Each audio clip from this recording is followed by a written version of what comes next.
Welcome to Herd Around the Barn, where we talk about farmed animals, about food, and about changing the world one bite at a time.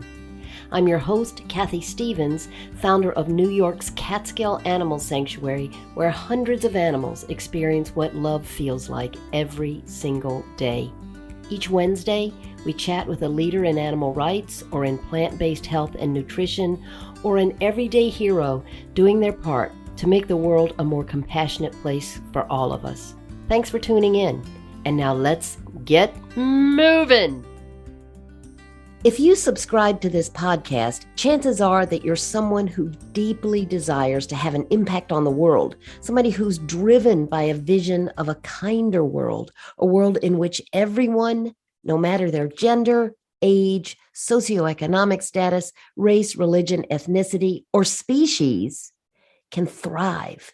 Stay tuned as I speak with social media guru John Oberg for tips on using social media to change the world for whatever cause you care about.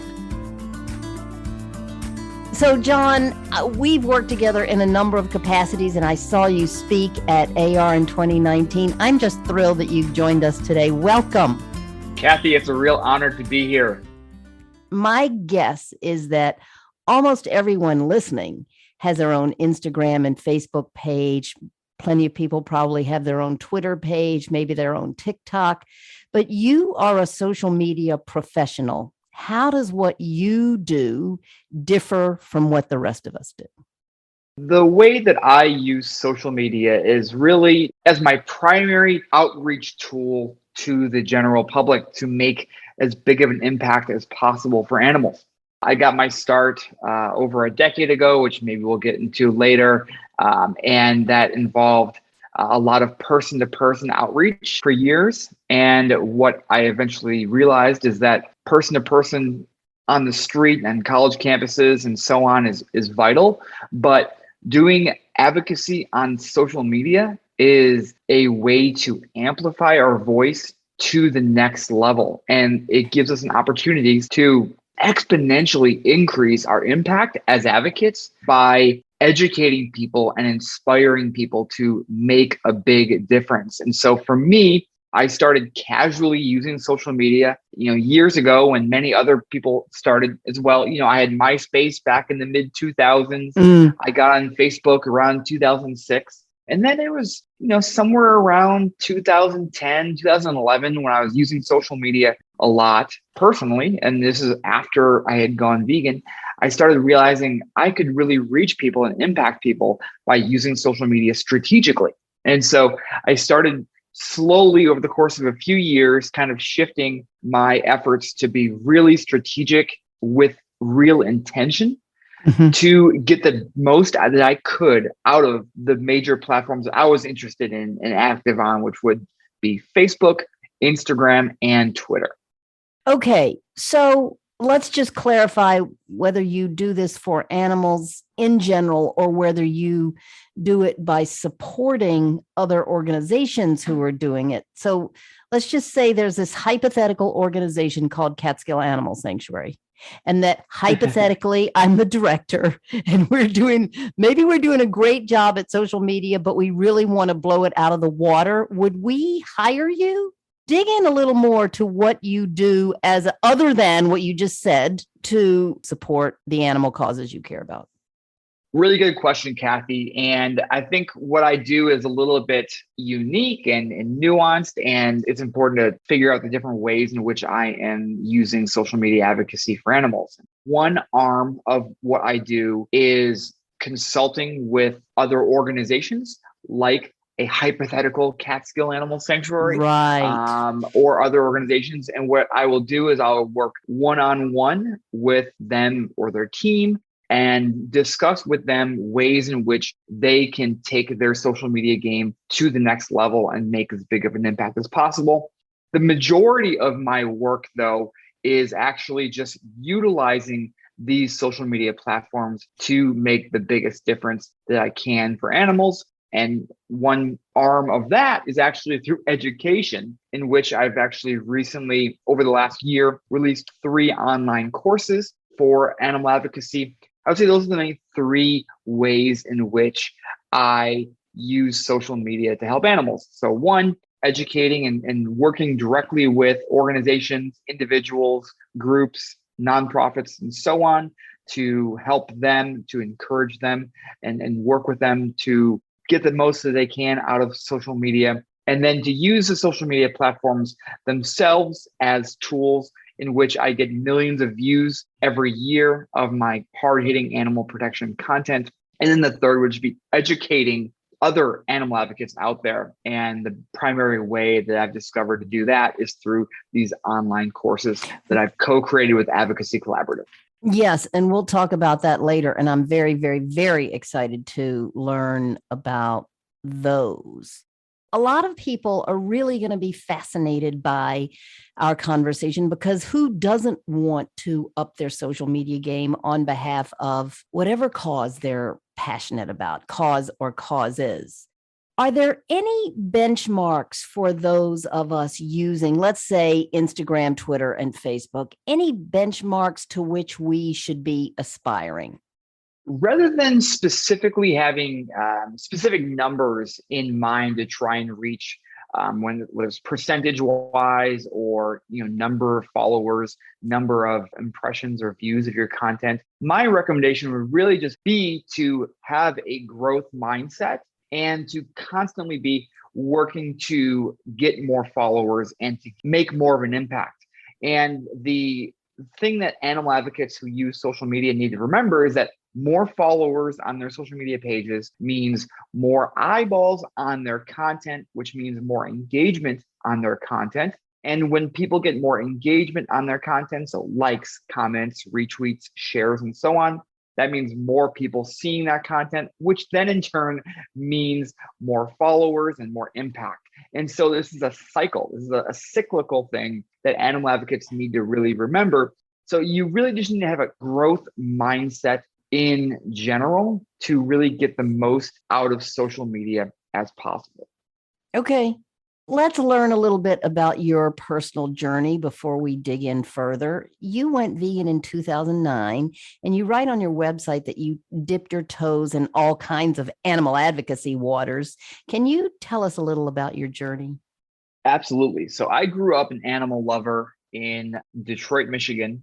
My mom was a really big animal lover, and she really instilled this compassion for animals in me. And she and I shared many experiences advocating for animals, from protesting deer hunts to rescuing and rehoming stray cats. And it wasn't for many, many years until I finally made the connection between my love for animals in general with my daily impact on animals with the food that I was eating. So in 2009, I made that connection finally after watching a film called Earthlings. How many vegans has that film created? They call it the vegan maker. Yeah. For a reason. And the reason that I felt so compelled to go vegan was really twofold. One was that it wasn't just animals who were raised for me, because at the time I was vegetarian. I've been vegetarian for about 10 months prior to this. It was also cows raised for dairy, egg-laying hens raised for eggs, and so on. And so it was that in combination with the fact that farm animals lived horrible lives from birth till death. Up until that point, I thought that farm animals lived decent lives, or I just made the assumption. You bought the marketing. I did. I bought the marketing, exactly. And I made the decision to go vegan. But then I had thought about it and I was like, I mean, it's cool to be vegan, but I'm just one person. And I essentially took my impact from, having a negative impact on animals to being a net neutral, right? I'm not harming any more animals, but I'm not necessarily saving any more animals. And I realized that I could use the power of advocacy to save more animals. And so that would be me influencing other people to make a difference for animals. Just out of curiosity, what were you doing professionally at that time when you had that moment of awareness? So at that time, I was 21 years old and I was going to college, Arizona State University.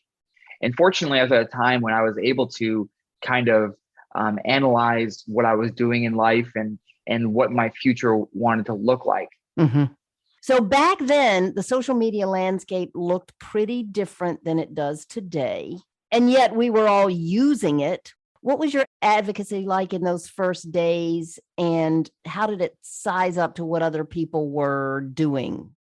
Yeah, so the one constant about social media is that it's always changing. The landscape is always changing. The ways in which these platforms operate is always changing. The content they're prioritizing is always changing.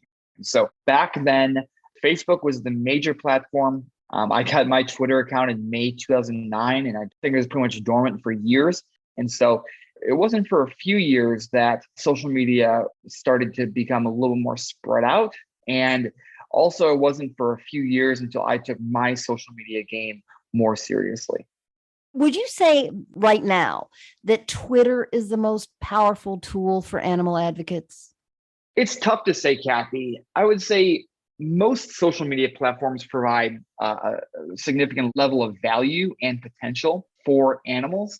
And so each platform offers something different. And so Facebook and Twitter, something that I love about these platforms is the share function. On Facebook, it's the share button. On Twitter, it's called retweet. And what's amazing about this is that when others, usually your followers, see your content and they think, oh, I want to share that person's content with my followers, they can hit that share or retweet button. And what that means is that your content can then end up exponentially being seen by many, many, many more people than the people who actually follow you. And why this is important for advocacy is that we have these fresh ideas that we want to get out there to the general public. And as animal advocates, as vegans, we know that the vast majority of people out there aren't vegan. They aren't already animal advocates. And so if 9 out of 10 people who are seeing my tweet in this hypothetical example aren't following me, they are probably not vegan as well, which means that we can reach so many people with this share function, which is one reason I really love Facebook and one reason I really love Twitter. That being said, other platforms bring value as well. Instagram is really great for community and for its simplistic nature, but also this consistency. Instagram looks very similar to how it did 10 years ago. And so you really know what to expect. And they've done a good job of changing with the times and offering content that is really fresh feeling. And so, when Snapchat became really popular, Instagram introduced stories. When TikTok became really popular, Instagram introduced reels. So they've done a really good job of kind of bringing in people. And then, of course, TikTok and other platforms that are emerging just have huge potential for the number of people who are on there. And so, for people who love animals and have lots of experience with animals, like an animal sanctuary like Catskill, I mean, TikTok is a really great place to put that content out there. Yeah, our TikTok is growing exponentially. I'm excited about what we're doing with TikTok. John, this is a question I have got to ask you, and I'm really glad we're talking because I think about this question all the time. With social media, what evidence is there that the sharing, the tweets, the retweets, the all kinds of engagement is actually producing behavioral change? Because that's what we want. We want people to stop eating animals, wearing animals, etc. Help us understand how we know that all this time we're spending on social media is yielding behavior change on the other end. I've met thousands of vegans over the last decade. And in that time, so many of these people went vegan because of something they saw. And sometimes that's something they see in person at an animal sanctuary. Like you, Earthlings. Yes. Sometimes that's watching a documentary. And sometimes that's something they saw on social media.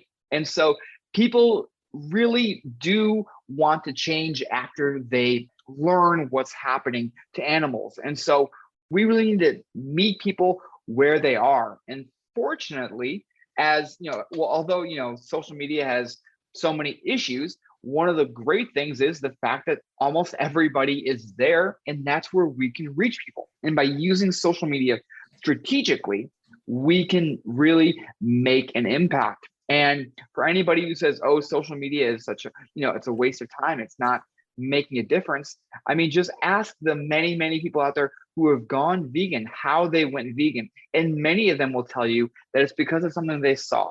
And Yep. maybe they saw it in a documentary, maybe they saw it in real life, or maybe they saw it on Twitter, Facebook, Instagram, etc. Gotcha. Okay. Let me back up for a minute. You worked at Vegan Outreach. You worked at Humane League. You were part of their communications and outreach teams. We did a little work together at one point.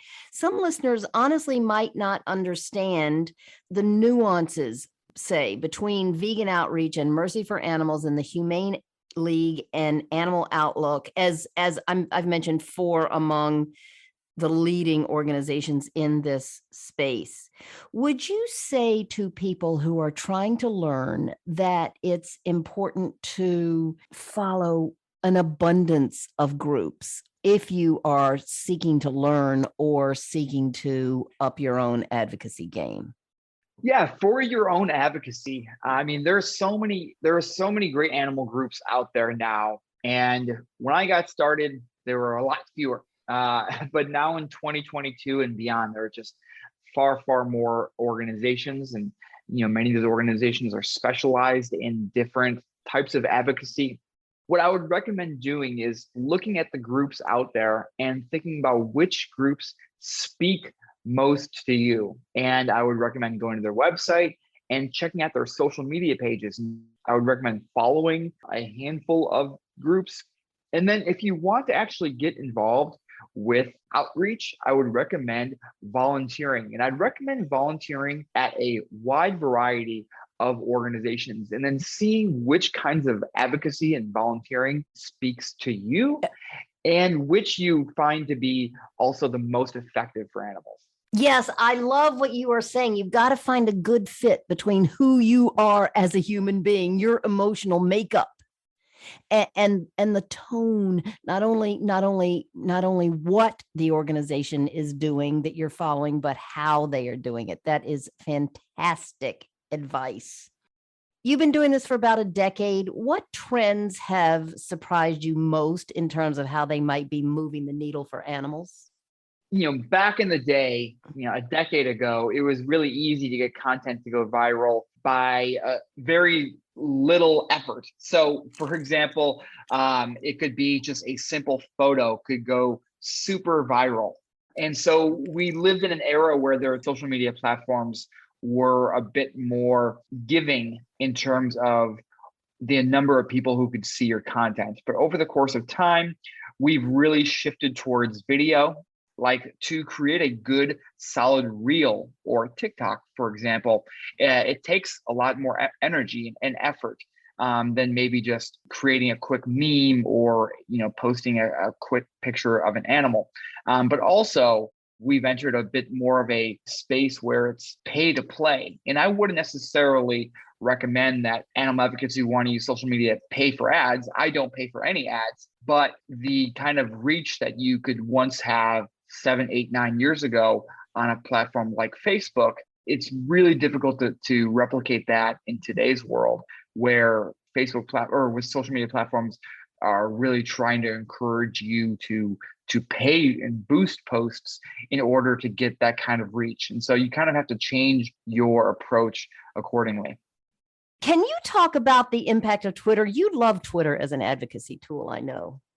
Yeah, Twitter is fun. And it's funny, we're talking about Twitter the day after there was this purchase from Elon Musk. Yeah. And so, Twitter has definitely been in the news lately. And Twitter is really great for a few reasons. So for one, I think that it's so quick as far as like taking a thought or content and getting it out there to the world.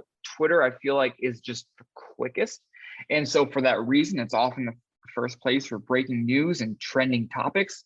Again, the retweet button is just so incredibly impactful. And every day my tweets are seen by tens of thousands of people. And that's because of the retweet button. And so I'm very grateful for that. And you can find great content that you're interested in through hashtags. Mm-hmm. And so that makes things really, really useful. And it's a really, really great, powerful tool. One other reason I'll say Twitter is great is because of the strong media presence. And so journalists basically live on Twitter significantly more than other platforms. Yes, they do. And this is great for animal advocates and animal advocacy organizations and sanctuaries like Catskill, because you can take the important stories that you have and you can get them out there to the world, but you can even be amplified even further by making strong media connections. Let me ask you a little bit more. You were talking at the beginning about the three forms that your work takes, and one of them was, the third one was that you teach these social media courses, and you work with an organization called Advocacy Collaborative, which we'd like to hear a little bit about. And a course you are offering now is called Mastering Twitter to Change the World. So it's a great name. So tell us a little about Advocacy Collaborative, and tell us a little bit about that course.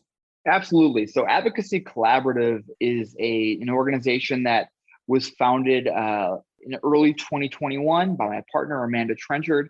And this organization is designed to empower animal advocates and advocates of all causes to really exponentially increase their impact on the world. And my role has been creating online courses with the Advocacy Collaborative platform to be offered to advocates who want to take their social media game seriously. And I've created 3 online courses, the first of which was released a year ago, which is Mastering Twitter to Change the World, the course you just mentioned. The second, which I released about 6 months ago, was called Mastering Instagram to Change the World. And then my most recent was, get it, very unique name here, Mastering Social Media to Change the World. Call me psychic. Yeah. Yeah. And then can these be, are they just up there forever? Can you log on and take them anytime you want? Are they self-guided? Are they pre-recorded, I assume? Yep, they're pre-recorded and self-guided, which means that advocates can enroll and they have 6 months access, and they can take the course whenever they want to. So they can do a crash course, do the whole thing in a week. They can spread it out over the course of months, whatever works for them. I hope you get a ton of signups, because I love your enthusiasm about this world of social media.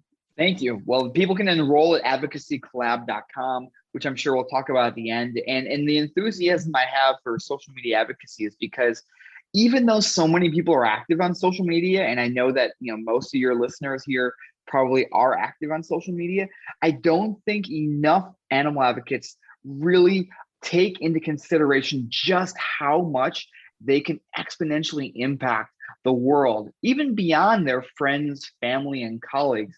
They can reach so many people through effective social media usage. And I believe that because of that, we are going to be creating a better world for animals.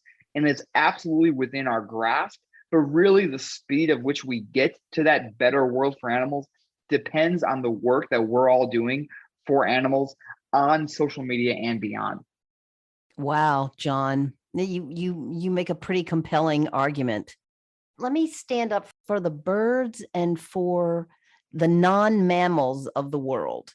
At Catskill, our posts about our mammals, now this is regardless of the platform, about our mammals, our pigs, cows, goats, sheep, get much more engagement than posts featuring our birds. And I am sure that lots of other sanctuaries would say this same thing. Do you have tips for those of us who want to elevate the chickens and the turkeys and the ducks and the geese and any other sort of non-mammal, that non-warm, non-fuzzy in humanity's hearts and minds? Such a good question, Kathy. And this is really important to me as well. I would add fish to that category as well. Absolutely. Yes. And why does this matter?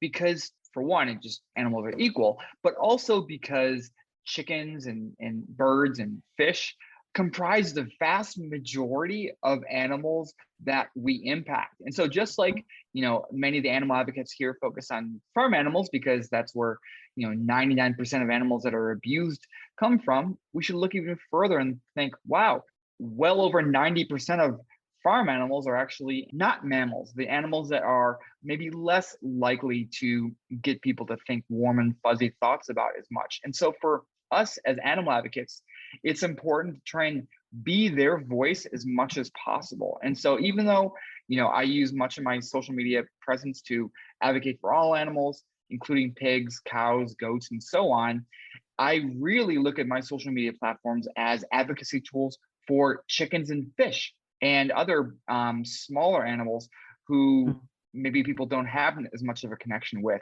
And my recommendations would be to maybe draw people in with some kinds of content. So maybe draw people in with that cute cow video, or draw people in with the piglet giving the belly rub, but then talk about how chickens are, actually quite sweet and, love affection, or post a video of a turkey purring, or post a video that's displaying the intelligence that fish have. There are so many ways that you can advocate for these other animals, and it's really, really important because they don't get the love they deserve.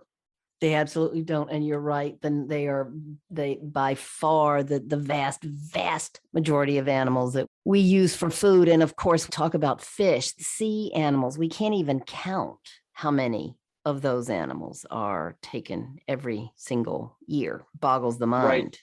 Just so many animals just suffering needlessly. Can you share a particular story of anyone who has been changed thanks to your advocacy? I know you've got them up there on your website, but can you share a story with us? Yeah, absolutely, Kathy. We talked about proof or evidence earlier about the impact of social media, and I see it in both the quantitative and the qualitative way. And the quantitative is essentially because tens of thousands of people who almost assuredly are not vegan are seeing my content every day. And that to me tells me, hey, that's a lot of impact. And so, yes, some of those, obviously not all those people are going to go vegan overnight, but many of those people are going to be thinking about animals who otherwise wouldn't have thought about animals that day. And then some of those people are that's going to be maybe the last straw that finally did it for them, the thing that finally brought their walls down. And for some people, maybe it's just chipping away at the walls that they have up. But all of these are impacts. And so I see it with the numbers, but then on a qualitative scale, I also see it so often. Just about every day, I'm getting messages or replies to my tweets and so on from people telling me how much of an impact I've made on them. And so I think back to a message I got from somebody in Birmingham in the United Kingdom. Hi, John. Can I just say how much of an inspiration you are to me and my family? At first, me and my sister went vegan because of your work. And now her husband, son, and our parents are going vegan. Keep on spreading the truth. Much love, your friend. Beautiful. Yes. And so that really talks about the exponential ways in which we can make a difference for animals. And so, yes, obviously not everybody who's seeing my content is going vegan overnight, but it is going to impact some people in different ways. And many of those people are going to go vegan, become animal advocates, and then influence other people. And again, the world is a really bad place for animals in many ways right now, but a much better world is on the horizon. But the speed of which we get to that better world for animals really, really depends on the work that we want to do, again, on social media and beyond. We feel so much urgency, John. We humans who want a better world for every living being, including animals. And you say something important in your blog, and I wonder if you can speak to it before we sign off. It's about it goes to the notion of staying power and patience as we do this work. You say you don't turn someone vegan instantly. You are helping to chip away at the walls they have up, helping them be more open to the idea of eating and living in a way that is compassionate toward animals. Why is this notion such an important thing to keep in mind in any advocacy work, that despite how much I wish I could change every single person, we don't have that kind of power? Why is it important to remember that the change we want to usher in as advocates is not going to happen because of any single interaction? Well, we need to have a positive mindset, because if you look at the history of the world, in the worst atrocities, even like almost nothing has ever changed overnight. And so we need to be grounded in reality so that we don't have unreasonable expectations and then are constantly disappointed. Even, many of your listeners here were on a journey. They weren't born vegan. Most people weren't born vegan. They went vegan at some point in their life after maybe a long process. And so as much as we want people to be where we are, we have to meet people where they are rather than where we want them to be. And unfortunately, in 2022, most people are still at the point where they're eating animals every single day. But the good part about this is that the vast majority of people also care about animals. It is very, very hard to find anybody who just does not care about animal cruelty or animal suffering. Almost everybody loves animals and is horrified to think about them suffering, especially at big choices that they are making, which means that almost everybody is reachable out there. And we need to remember that That's change right. is often slow and piecemeal over a very, very long period of time, but we can each help push that forward. And as impatient as we may feel on the inside, we have to remember that, the wheels of justice can sometimes turn slowly, and sometimes that involves getting people to change their ways. And it's a painstakingly slow process. But if we don't accept this, then we are just going to be facing constant disappointment. And so we really need to work with what we have in front of us to maintain our level of sanity and our level of patience, and to be animal advocates for the long term and be sustainable. It's important to be a good, effective animal advocate for the next 60 years than it is to be, going 2,000% for the next 2 months and then you burn out. The arc of the universe is long, but it bends toward justice. Justice, exactly. This has been so wonderful. Thank you for taking this time to spend with us. I'm inspired to learn. I'm inspired to check out those classes. Where can people stay updated and support your advocacy, John? Kathy, this has been wonderful. I really appreciate being on the show, and I appreciate all of your listeners. And if people would like to get involved with my work in any capacity, they can follow me on social media. I'm at John Oberg on Twitter and Instagram, at John Oberg Official on Facebook. If people want to enroll in any of my courses, they can do so at advocacycollab.com.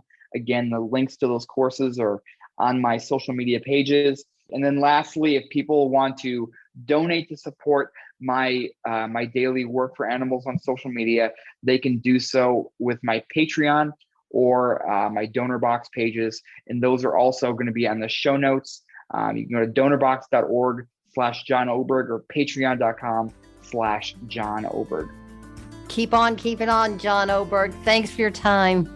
Thank you, Kathy. Thanks for all you do for animals. Sure thing. Thanks for listening. If you enjoyed the show, we hope you'll subscribe, share it with friends, and review it wherever you get your podcasts. To learn more about the work of Catskill Animal Sanctuary, or to book an in-person visit or a stay at our beautiful bed and breakfast, go to casanctuary.org. Have a beautiful day, and see you next week.